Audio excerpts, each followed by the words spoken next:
Bon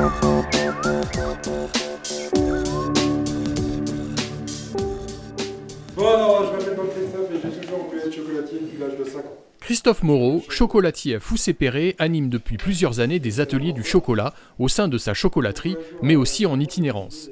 Aujourd'hui, à Noyer-d'Aunis, c'est devant une bonne vingtaine de grands et de petits gourmands que le chocolatier fait fondre son chocolat. Ce qui me motive en fin de compte, c'est la retransmission, la valorisation de mon métier et en fin de compte le partage avec les gens autour du chocolat ou des métiers alimentaires. Alors qu'est-ce qui définit un bon chocolat ? Voilà, celui-là qu'on aime, le chocolat qu'on aime. Alors ça peut être très bien du chocolat noir pour certains, du chocolat lait pour d'autres, du chocolat blanc pour d'autres. Bon, on va dire que là, je ne vais pas faire de jugement.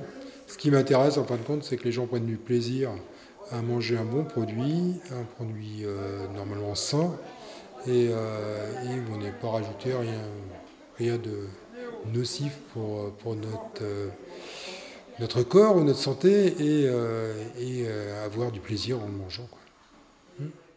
Quelle est votre spécialité ?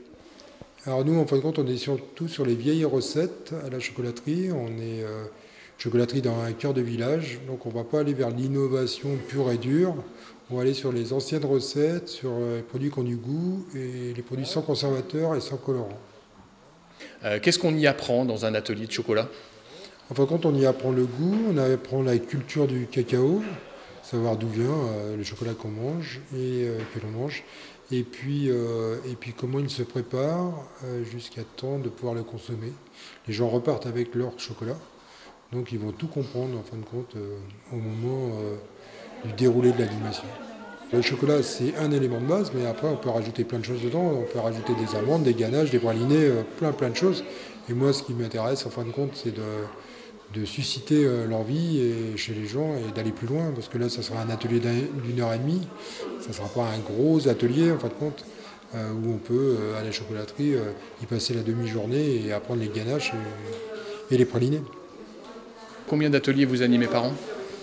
Alors je peux en animer beaucoup selon les années, j'en anime certainement de trop, mais on voit 2000 personnes à la chocolaterie à Foussé-Perret, puis 3000 en extérieur, mais sur tout type de projet culinaire, c'est-à-dire tarte, pâte à choux, brioche, cuisine médiévale, chocolat 18e, ça peut être plein de choses différentes.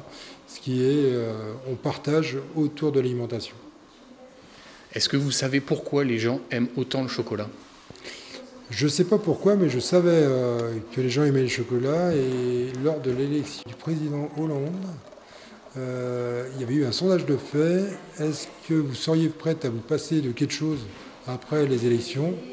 Et les gens avaient dit certainement pas de vacances et certainement pas de chocolat. Donc, vous voyez, c'était les deux premières réponses. Donc voilà, je ne sais pas pourquoi. Je pense que ça leur rappelle l'enfance et c'est du plaisir et les gens ont besoin de plaisir.